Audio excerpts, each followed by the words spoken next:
We are blessed in Nigeria with a large exclusive economic zone of more than 84,000 square nautical miles. There are myriads, of inland and coastal waters, together with oil and gas offshore installations.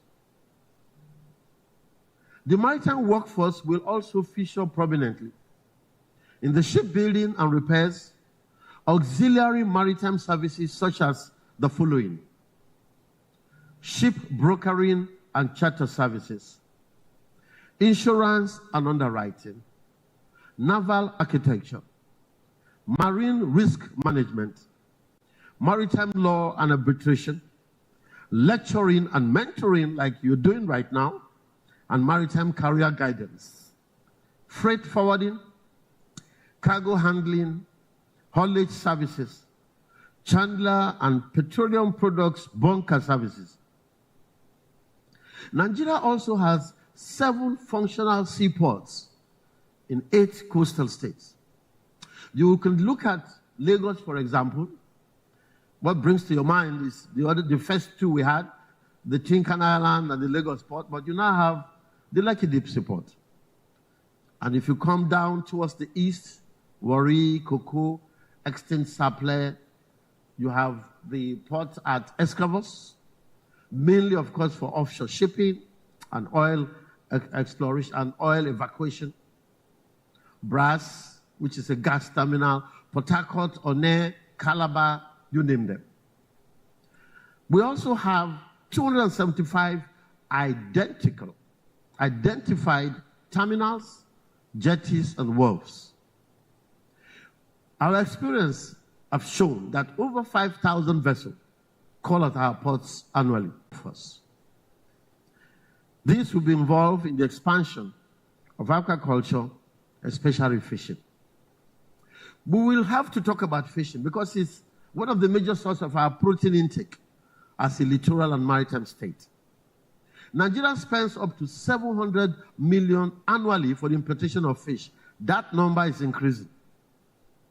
This led to the loss of up to 100,000 jobs from statistics available for 2020 and 2021.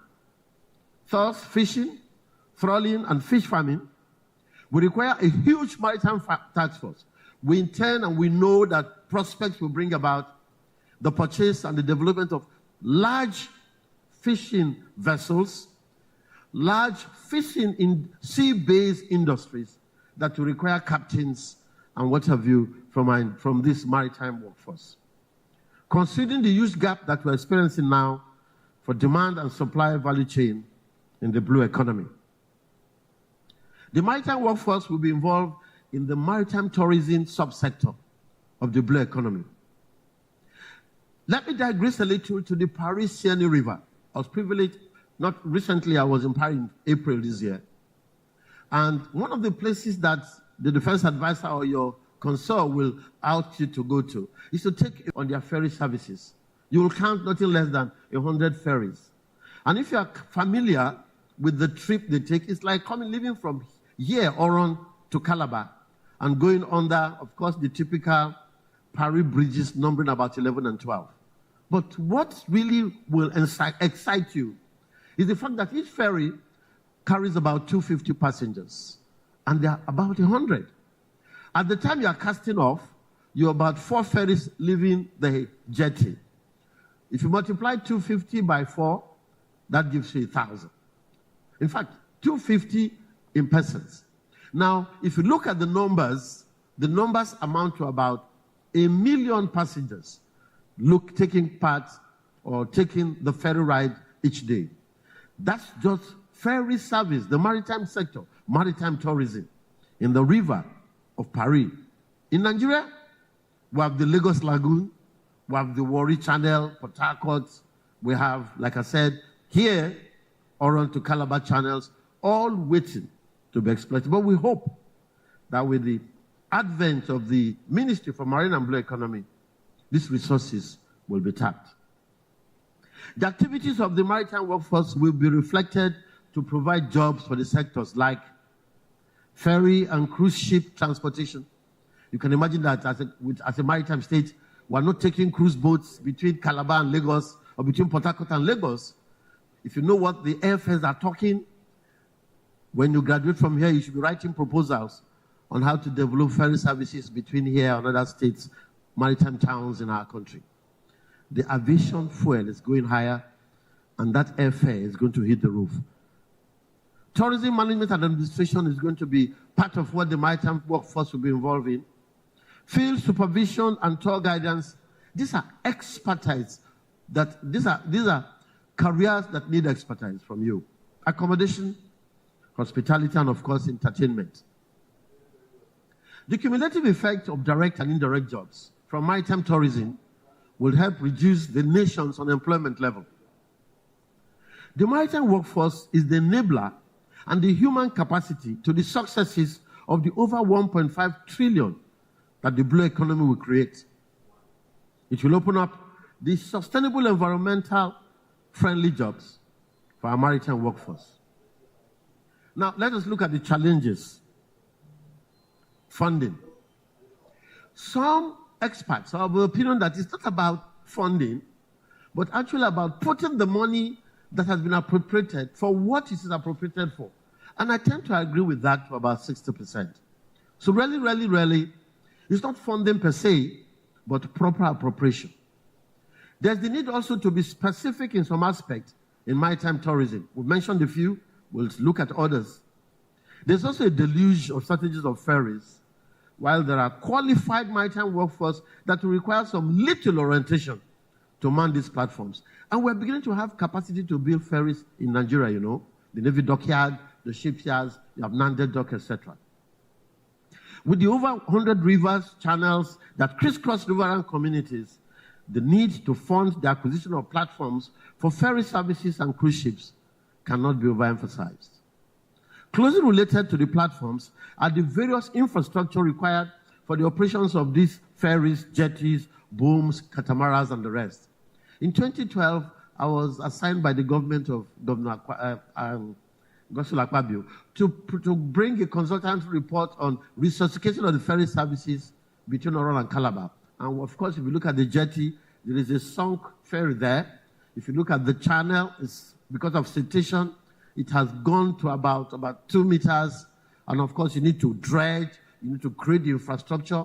At Calabar, during the government of Lee Elimoke, he allowed and said we could use the Tinapa jetty, although we needed to do some work in deepening that basin. That basin is man-made, and of course, opening up the entrance into the basin of the Tinapa. So these are the infrastructural things that you need to do. But that opportunity is still available. And I can assure you that if you operate a proficient ferry service between here and Calabar, the ideals of economic development will be achieved. Closely related to the platforms are the various infrastructures just mentioned, to include jetties, booms, and the rest. Sea blindness. Sea blindness is a phenomenon, but it's existing with us. It is the lack and complete absence of the knowledge of the maritime environment, both its physical and biochemical constituents. It leads to wild blindness. That's the product of sea blindness. Wild blindness is not having the knowledge of the worth and value of the vast resources that abound in our maritime domain. So we cheaply give out what our resources are. We go to fish with our canoe, we go through the stress with our outboard engines, we come back and we sell without the concern of what the global market is talking. Wealth blindness. It emanates from sea blindness. The ocean governance policy remains woefully understudied when compared to other skills or fields like banking and finance, entrepreneurship, amongst others. Overall, this phenomenon affects the national perception that the future of economy as a nation depends on the blue economy.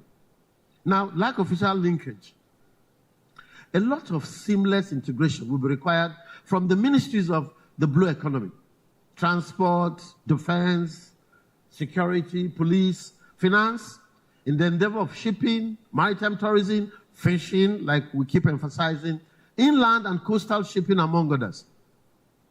It will require legislation of the blue economy initiatives for the populace and especially the maritime workforce to assess the full benefits. Integration in Nigeria, to an extent, has never worked with MOUs, Memorandum of Understanding. It's easy to sign because the heads of ministries and departments and agencies are always protecting their so-called territories, my quote, instead of the adoption of an all-government and people approach. Insecurity. The insecurity of the maritime domain could inhibit the full benefits of the blue economy.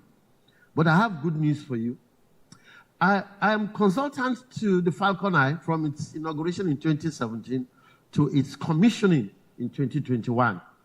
The Falcon Eye is a system that's integrated with radars, satellite imaging system, cameras, human int, and what have you.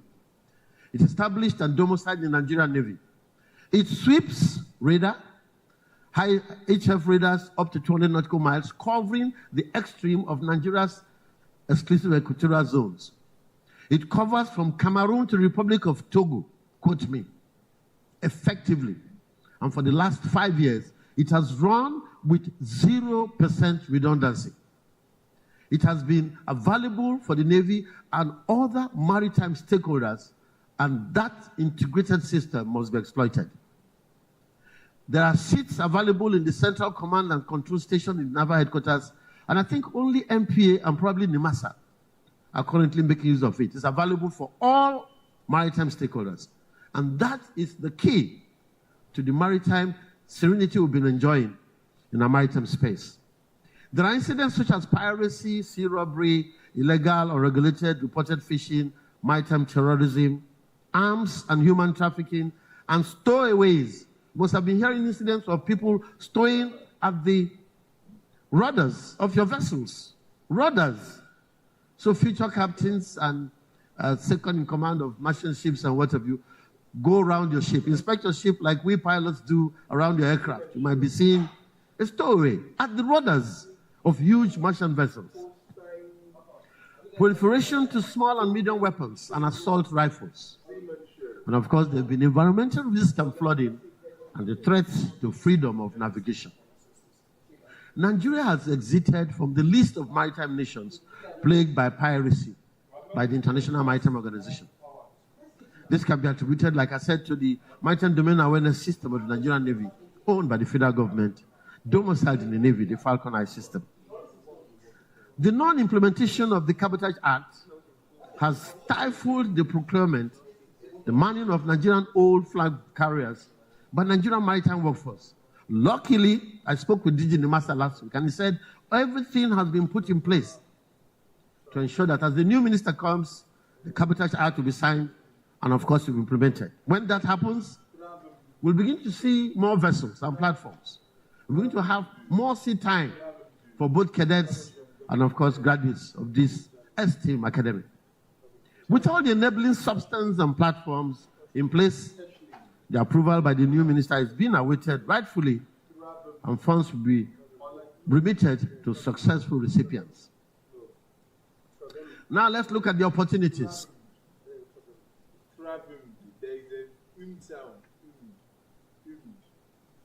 The establishment of the Ministry of Marine and Blue Economy, I've mentioned that, but it will galvanize efforts towards the maximum yields from the country's rich marine resources as an element of national economic framework. The ministry must collaborate with the stakeholders and partners, engaging both local, regional, and global platforms to reinvent the processes in Nigeria. Blue economy is being talked about everywhere. Every country is establishing not just ministry department, but down to the grassroots. For us that have 3 tiers of government in Nigeria, I hope states will begin to establish, especially coastal states, ministries of blue economy, and probably take it to local governments that are on the littorals. That is how to tap into the huge opportunities available. With the global target of USD $3 trillion annually by 2030, amongst other incentives, the prospect for maritime tourism is immense. The country's pristine beaches, I hope they are still pristine, Because I flew over the Takwa Bay about a month ago, and on Friday with the commissioning of drones in the Navy, and it was like a new refuge heap. When I mean refuge heap, spanning from the bullnose to the right and right down up to about 5 nautical miles before turning into the Naval Air Station. It's a huge heap. I don't know what the state of the Bonny Beach will be like, but there was a time when we were establishing one of the radars there. It was a heap of refuse. And when you look at even Ibuna Beach in Akwa Ibom State, at times with the ebb and tides, a lot of refuse is being brought in from our oceans. But those refuse are coming from our backyards. We exploit our drainage as avenues for dumping waste and what have you. When they hit the Atlantic or when they hit the ocean and rivers, it is washed back. Remember your tidal variations every day. At high tide, it is swept back. At low tide, it is washed back to the Atlantic. The prospects of maritime tourism is immense, so I hope that we can look at our beaches being pristine. That is the only way you can attract tourism to your beaches, tourists to your beaches. The unique marine biodiversity, rich cultural heritage, can attract domestic and international tourism. More of opportunities, support and implementation of the Cabotage Act. I just mentioned that, and that I spoke with DG Nimasa, and that's hope that will be signed to law very soon with the minister just taking his time to get things together. It will enhance investment in the national shipping fleet to meet with the expansion of global maritime trade. As a maritime state, we must be interested in the expanse and the expansion of global maritime trade and fleet. The development of deep sea ports and the dredging of inland waterways, as well as the dredging of rivers, will increase the volume of trade and expand opportunities for maritime workforce. There will be the need, with the increase in the fleet size, to expand the existing docks, activate the floating docks. There's a floating dock in Lagos, in Naval Dockyard, owned by Nimasa. In country, establish new shipyards and slipways accordingly. An improved, skilled, and diligent maritime workforce will not only enhance the competitiveness of our seafarers in the global job market, but will boost our shipping industries. For maritime universities, the Maritime University Buzo, Maritime Academy Oron, and others should close the existing gap of knowledge through curriculum for the blue economy. The worldwide marketplace for maritime biotechnology is predicted to exceed 5.9 billion by this year. For biotechnology alone, this year, it's expected it will exceed $5.9 billion. So we hope that the various academies will open up curriculum to accommodate these subjects. The focus must be to target these opportunities within our space and internally and external attract students from the sub-region. We can create structures to harness and unlock these opportunities as the future looks bright for our country as we delve into the realm of the blue economy.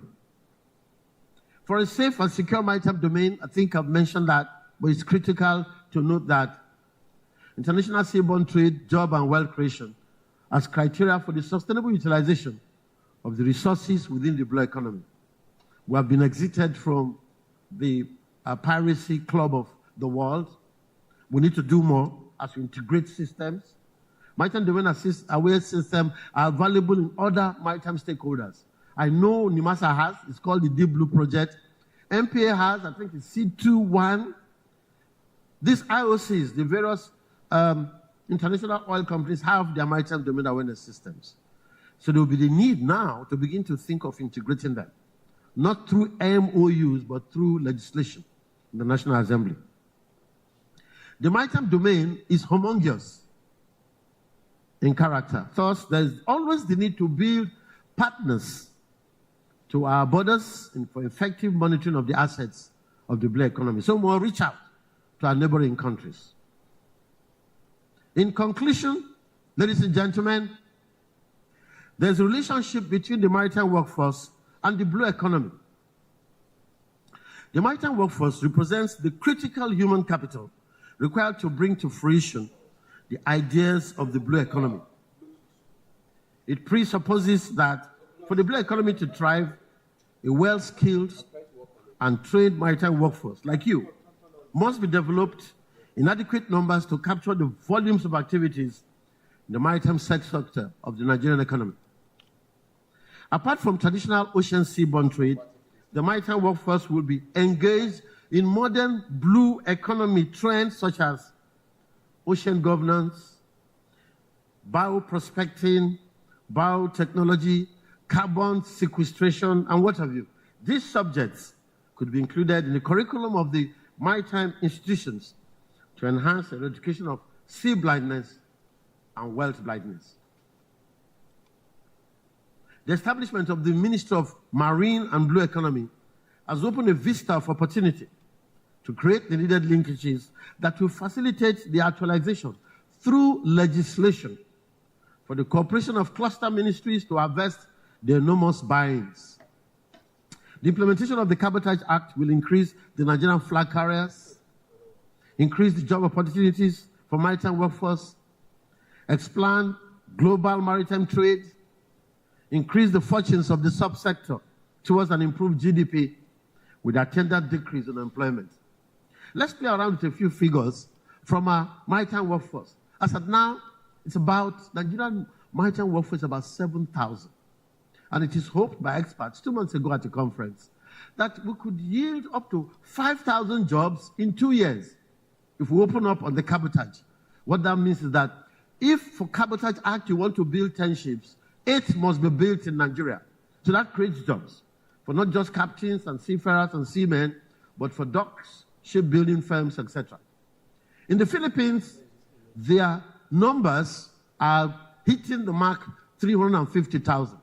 They constitute the greatest workforce outside their normal, traditional employment. 34% of that contributes to their GDP. It's hitting figures like 20 trillion per annum, both diaspora remittances to Philippines and what have you.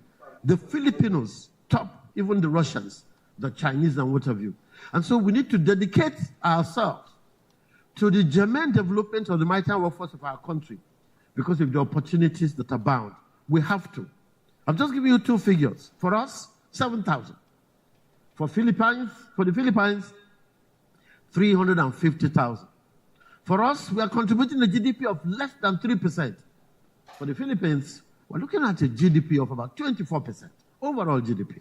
And so there's the need to look at the opportunities and come up with the strategies, especially for the Ministry of Marine and Blue Economy, on how to harness both material and, of course, the prospects of infrastructure to develop the blue economy for maritime workforce to be engaged. Nigeria has been exited from countries with prevalent incident of piracy. For the past 24 months, the sophisticated maritime domain awareness infrastructure, domiciled in the Navy, the Falcon Eye, has been operating round the clock from the Gulf of Guinea area, from Cameroon to Togo, thus making our maritime domain safe for economic activities to thrive. Thus, security for the blue economy to thrive is assured, and the multiplicity of wealth creation within marine tourism, fishing, port development, inland and coastal shipping, tourism, port developments, and what have you, will enhance more job opportunities for the maritime workforce to thrive. Thank you for listening, and God bless you all.